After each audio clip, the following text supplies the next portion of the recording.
Okay, so it looks like there was no issues regarding the nested if statements. Let's now come and drag in one more if.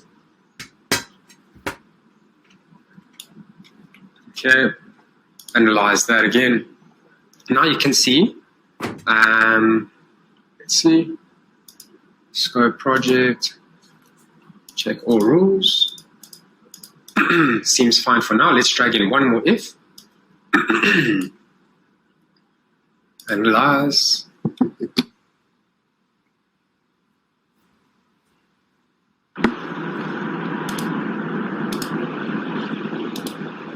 So, for some reason, it's not giving us the warning.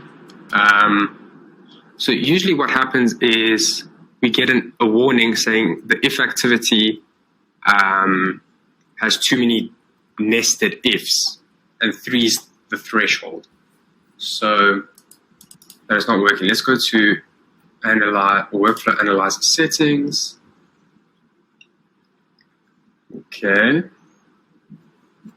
Deeply nested activities. So this is the rule it should be checking for. It's called STMRD009, and it should give us a warning.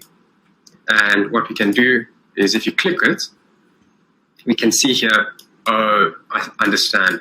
So we can see here. If we come here to the conditions, we have the recommendation telling us it's more difficult to see and understand workflows that have too many deeply nested activities. We can see the threshold 7. Okay, I thought the threshold was 3, but the threshold is actually 7. So that means if we just add in at least up to 7, we will eventually get that warning. So let me keep adding in ifs. I'll add in another if, and I'll add in another if, and maybe another if. That should be enough. Let's run that. Okay. Still doesn't seem to be showing me,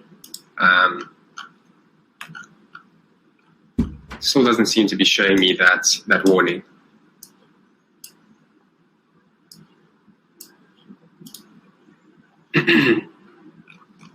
Yeah, I don't know why it's not showing any warnings. That's all rules error.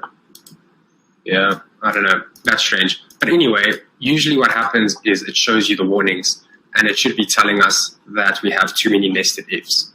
And then what happens in that case, what you want to do is you want to, instead of using a whole bunch of nested ifs like this, because you can see it's not easy to follow and read, you'd rather want to use a switch activity.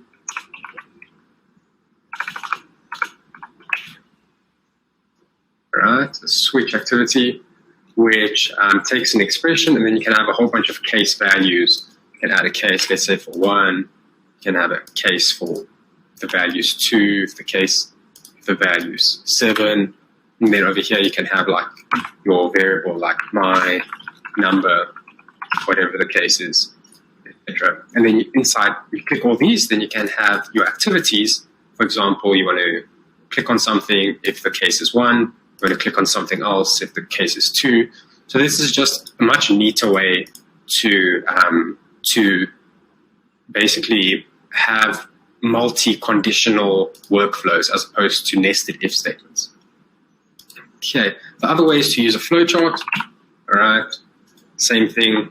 You search flow, you can drag in a flowchart, and then inside the flowchart you can have all your activities based on different conditions. And in your flowchart, you can also have flow decisions like this.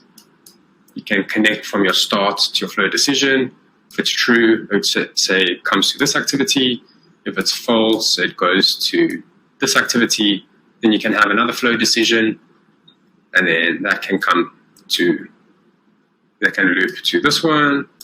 And then you can have true, can go to this activity, false, that can then go to another activity, etc. So using flowcharts just increase the readability of your decisions as opposed to nested if statements. So cool, that's all for that. Supposed to be in the else instead of the then. no, it should work even if it's in the then. Maybe if I had to guess why it wasn't working, it's probably maybe my settings. Let me just show you how to actually change the settings. So I'll just do options. Project, you click this gear button. So you first go to project, then you click on this gear, and then workflow analyzer. So this is where you set all your settings. But it's really strange that it's disabled for warnings. So it's probably some setting I need to change somewhere over here, which will allow to show warnings of the workflow analyzer. Let's see, maybe it's somewhere here. Or maybe it only works in the modern design. Who knows?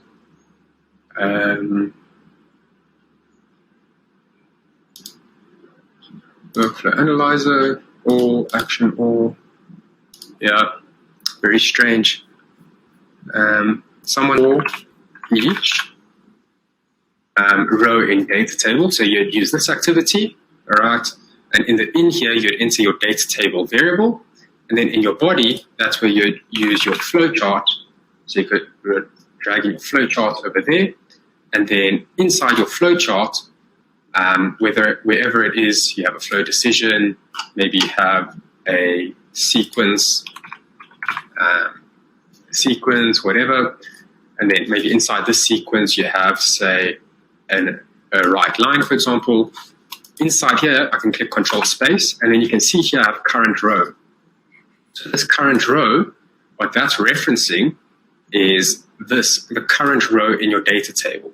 So that's how you would reference your current row item. Later on in the course, I'll show you exactly how to reference a specific value from a data table. But that's basically the main structure. You'd have a for each row in data table, and then inside the body of that, you'd have your flowchart. So cool. I believe it. Alrighty. Just reading here. Someone's messaging in the chat.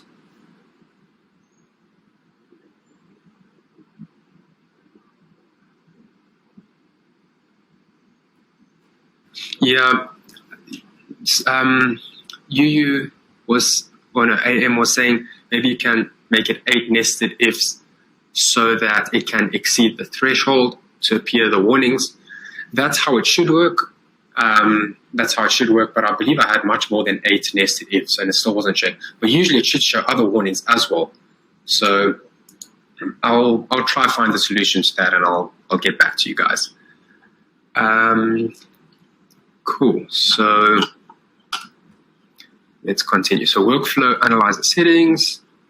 What's next? Extracting structured data. Okay.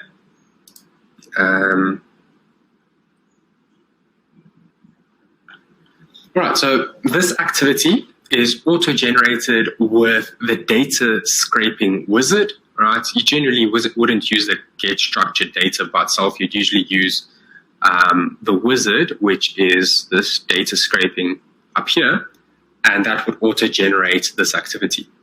But it's important to understand what these properties do. All right, so I'm just going to go through like these properties which are completely unique to this activity, just so you're aware of them.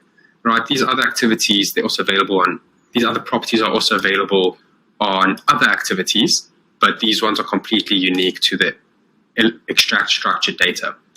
So first we have the delay between pages. Okay, this is the amount of time in milliseconds to wait until the next page is loaded. If the loading time of the page is longer, this value should be higher. So what this means, like, let's say we're busy scraping results from Google. Let me just quickly demonstrate this to you. Let me share my screen. If you click next 1,000,000 times or however many times you click it, and you want to scrape everything, then there's a little trick. All you need to do is enter the number 0 over here for max number of results. If you hover over max number of results, it even tells you that. So it says the maximum number of results to be extracted. If the value is 0, all the identified elements are added to the output.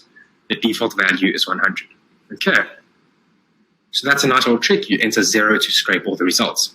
Then we have next link selector. This gets automatically generated when you're using your data scraping wizard. And what that will do is it'll add in a selector here, which defines this element here. So this next over here, that is the selector for the button. So it knows which button to click to go to the next page. Right, so that is all the main properties.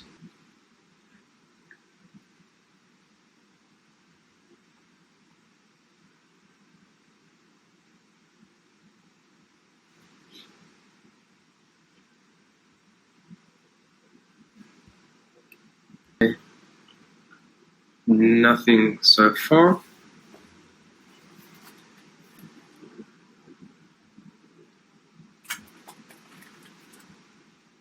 Okay. Right. Next, we have perform activities on element appear. Okay, so on element appear activities only performs activities in its do sequence when that element appears on the screen. So you can see we have this on element appear activity, and then we have a do sequence. And inside this do sequence, you can put a whole bunch of activities. In this case, I only have a message box. Okay. So how this works is it's only going to run what's inside this do sequence when on element appear is true, meaning that it's able to identify the selector that we set it to select. So you can see there's also a property. Where is it? Okay, I'm not selected on it in the screenshot here, but there's a property on this on element appear, which is called repeat forever property. So if you set that to false, the workflow will only run once as opposed to running perpetually. Else, you'll need to close and reopen the calculator for it to appear again and again and trigger the do sequence. So let me demonstrate this to you. I'll come and so we want to use this activity here called element exists, not the computer vision one.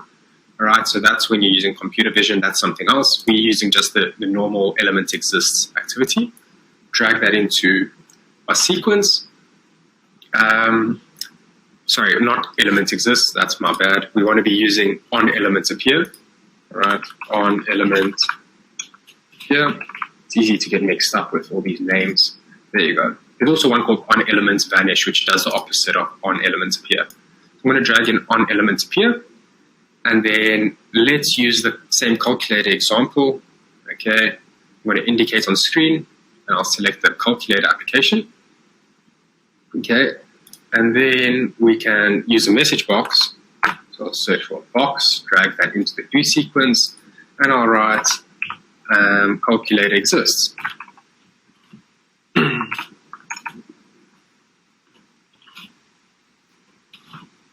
Okay, so now, if I click on this on element appear activity, you can see there's a property called repeat forever. And by default, it's set to true, which means this is going to run perpetually. All right, so let me show you what I mean by that. I'm going to run this main workflow, and the calculator is open, okay? And because the calculator is open, we get this message box saying calculator exists. All right, now I'm going to click OK. Do closed. And now it's waiting for us to open calculator again. So I'm going to close this calculator and reopen calculator. As it pops up, it now recognizes that it exists and it says calculator exists. So just because it's already open, on the second run, it doesn't identify. So I click OK. See, now it's busy searching for this calculator, even though it's available on the screen and the UI element is available. The on element appear activity on the second, third, and fourth run, etc., will require you to reopen calculator. So we close that and then come type calculator, and it pops up on the screen. And once again, we get our message box. So just to note, that's only on the second, third, fourth run, etc. On the first run of this element appear, you don't need to open the calculator. As long as it's already open, on the first run it will work. Let me demonstrate that again. Calculator is open. I don't need to reopen it. I just start running the workflow. It's now searching for the selector, in our case the calculator, and then it should give us our message box. There it is, calculator exists. So as a reminder, I'm going to click OK. Now it's just going to wait. Let's go see what the properties are here. So we have a timeout of 30 seconds. So what we'll do is only after 30 seconds it'll run into an error. I want to click stop here. So that's for the repeat forever. If I change this to false, it's only going to run this condition once. It's not going to keep waiting to check. So as long as the condition has been met once, then the workflow will continue. So I'm going to close, or I'll keep the calculator open actually, and then I'm going to run this workflow. It's now searching for the calculator. We know it is available, so it should work. Here's our message box saying calculator exists. Now, you see how it's busy running this workflow? We can see at the top left it says break and stop. If I click OK, you can see the workflow finished running. You can see it finished. There's all our green ticks. See the upper panel, main closed. So it ended the workflow. So that's because we had repeat forever set to false. It only checks this condition once.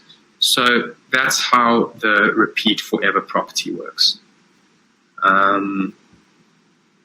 Is set to false, then it will run into an error after 3 seconds. If the calculator is closed and you set the timeout to 3000, and if continue on error is set to true, then it will not run into an error and continue running the rest of the process after 3 seconds. So basically what I'm trying to demonstrate here is how this continue on error and timeout property work hand in hand. So let me demonstrate this to you with this same example of set the timeout over here to 3000. Now remember the default is 30,000, which means 30 seconds. Now I'm changing it to 3000, which is just 3 seconds. So it's a lot less. Okay? And the continue on error, if it's blank, it means it's false. If I click this checkbox, it becomes true. If I check it again, it becomes false. So let's see what happens in this scenario. Continue on error is false, which means it mustn't continue the workflow if there's an error. It means we must run into an error after 3,000 seconds if the calculator is not available. So I'm going to close this calculator to force an error to happen. Okay? So calculator is closed, which means on elements appear, it's not going to be able to find the calculator because it's not visible, it's not available, and it's then going to run into an error after 3 seconds. So let me demonstrate. I'll click run.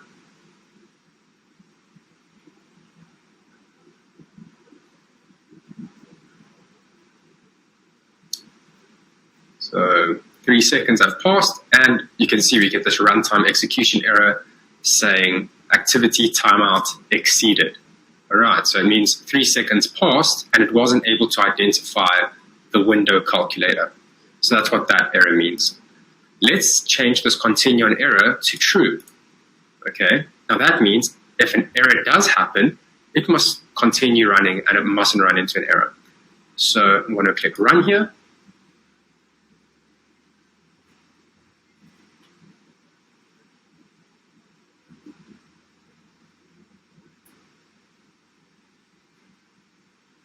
And you can see the workflow finished running and no errors popped up. Even if we come to our output panel, you can see there's no errors here. It says on elements appear executed and on elements appear closed, and no error occurred. So even though we know an error should have occurred because of the calculator exists, because the calculator was closed, it didn't happen because we set continue on error to true. Right. Cool. Let's see if we have any questions. Q&A. Nothing so far. Take to 3,000 milliseconds. So I'll give you guys some time to choose your answers. And remember, you can click directly on the screen. If you type the answer into into the attendee chat, I don't see your answers over there.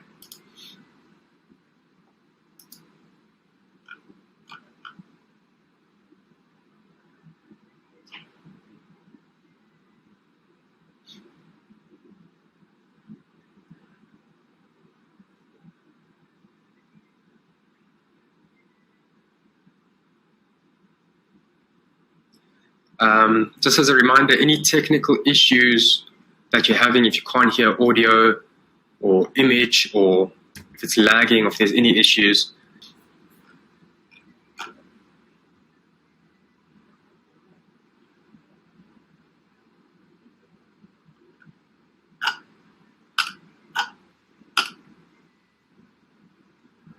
right, let's check out, we have about 50% answered. So I'm going to go next. And you can see 76.6% of you guys got the correct answer. That is the correct answer. Specifies the amount of time in milliseconds to wait for the activity to run before the select or not found exception or error is thrown. All right. Cool. Well done, everyone. Let's continue. Using Excel in UiPath. Okay, so in Excel or in UiPath, there are two libraries which you can use to automate Excel. And now I'm referring to the classic edition of UiPath, not the modern design. In the classic design, we have two, which is the Excel library and the workbook library. So if you want to read data from Excel, you basically want to convert the data in Excel into a data table so that you can use that data table within your workflow. Then you can use either the Excel read range activity, or you can use the workbook read range activity. Both very similar. There's just a slight difference between the two. So with the first one on the left, the Excel read range, that requires an Excel application scope. Excel read range doesn't need it does, yeah. So the Excel read range requires an Excel application scope for the Excel file path, and the workbook read range does not. All right, so that's the main difference. So you can see on the left-hand side, the read range, this read range activity is inside this Excel application scope. So it needs that scope as a container to know what the file path is of the Excel file where you're trying to read the data from. If you're using a workbook read range, then you can see in this activity itself, there's a field where you can enter the Excel file path. So that's the main difference between the two. The other difference is the Excel read range and the Excel read range only works when you have a licensed version of Excel installed on your machine. Whereas the workbook read range does not require Excel to be installed on your machine to use the activity. So that's the difference between the two. So you might ask, well, how do you know which one to use? Generally, I use the workbook read range activities, and I'll only use the Excel read range activities if the activity that you need for the work isn't available in the workbook library. So that's the benefit of the Excel library. It has a whole lot more activities that you can do with Excel. For example, identifying the color of a cell. You can't do that with the workbook read range or the workbook library, but you can with the Excel. So Excel is more versatile, but workbook is more reliable, meaning you don't need to have Excel installed on the machine. Okay.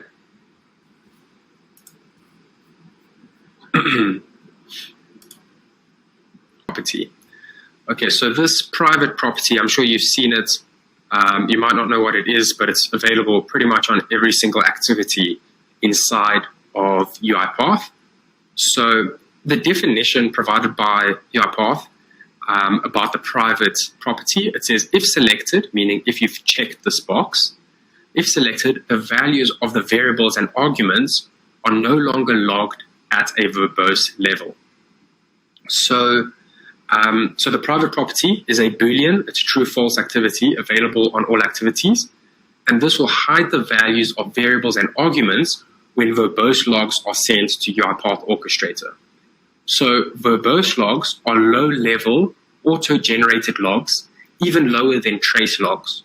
So checking this box is useful for privacy and security of those values, and it's used for activities which contain variables or arguments with sensitive data. So for example, social security numbers. Let's say you have a type into and you're busy typing in a social security number. You might want to check this box over here so that it doesn't log the values of any variables or arguments that you enter into your text here. So that's what the private property does.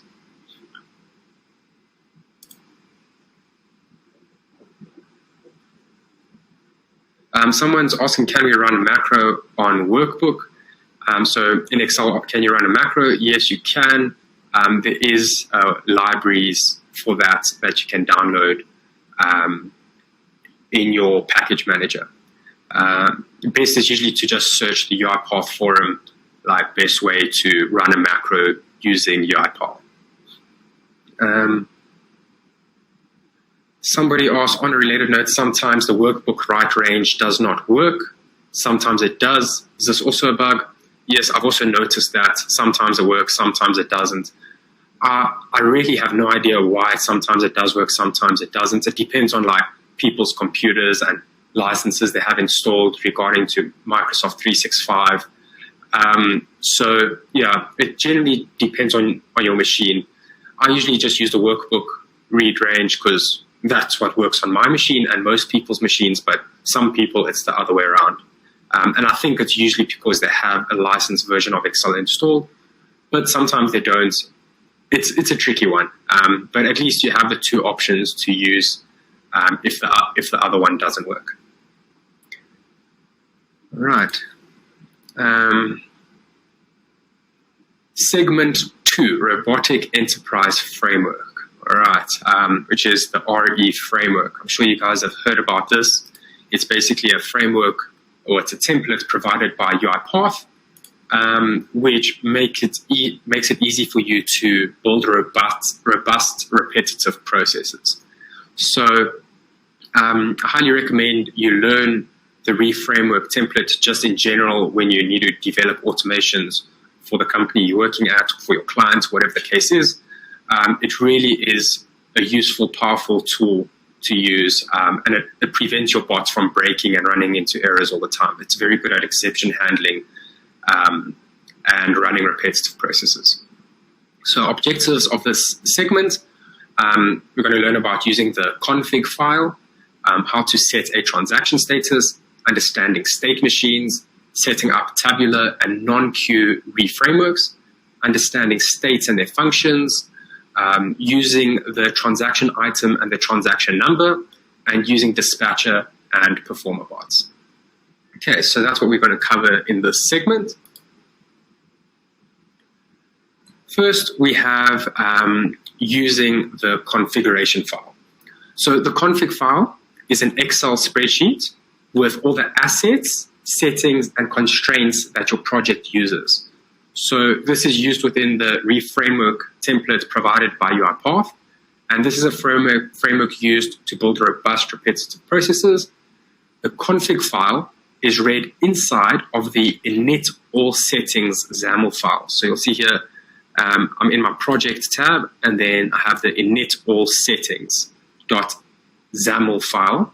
And it's stored as a dictionary of strings and objects. Okay, so we will later in the course learn in more detail how to use and initialize dictionaries, as well as more details about what the object variable type is. All right, so the main lesson to be learned here is that the config file is read. You see, we've got a read range. We're reading in this config file. It's read inside the init all settings XAML file. How to set a transaction status. Okay, so the status in an orchestrator queue when it's created is new. All right, if you're not too familiar with orchestrator queues, it is something you just need to have a general understanding of for the certification, because this tests a lot about Framework and Orchestrator. But don't worry, we're going to cover everything in this course regarding those two chapters going forward from now. Okay, so as I mentioned, the status of an orchestrator queue item when you create it is new. That's the default status of a queue item.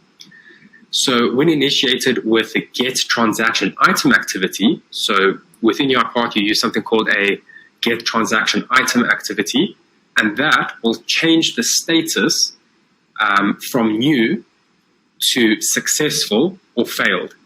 All right, so the get transaction status activity changes it to either successful or failed, and if the set transaction status activity is not used to change the status of an in-progress queue items, it will then change to abandoned after approximately 24 hours. So let me screen share just to explain that a bit more clearly. Here's a whole bunch of the activities that you use to create queues, change the statuses, etc. Okay, so generally the order is you'd use either an add queue item or a bulk add queue item activity to create queue items in Orchestrator. So let's just say add queue item. This is now going to create an item, and the status is going to be new. Okay, so let me just add an annotation, and I'll write here new. So you can see the status will be new. Just as a side note, annotations basically just a comment adding additional detail just for readability of what's happening at this activity. It doesn't actually do anything besides adding text over here so I know what's going on. All right, so add queue item.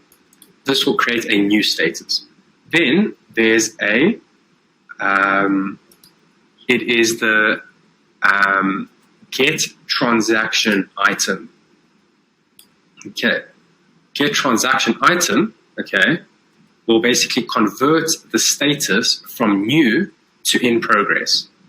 So it'll take as input the transaction item, okay, it's of type queue item. It'll take that as input, and then it'll change the status to in progress. So let me just annotate that, in progress.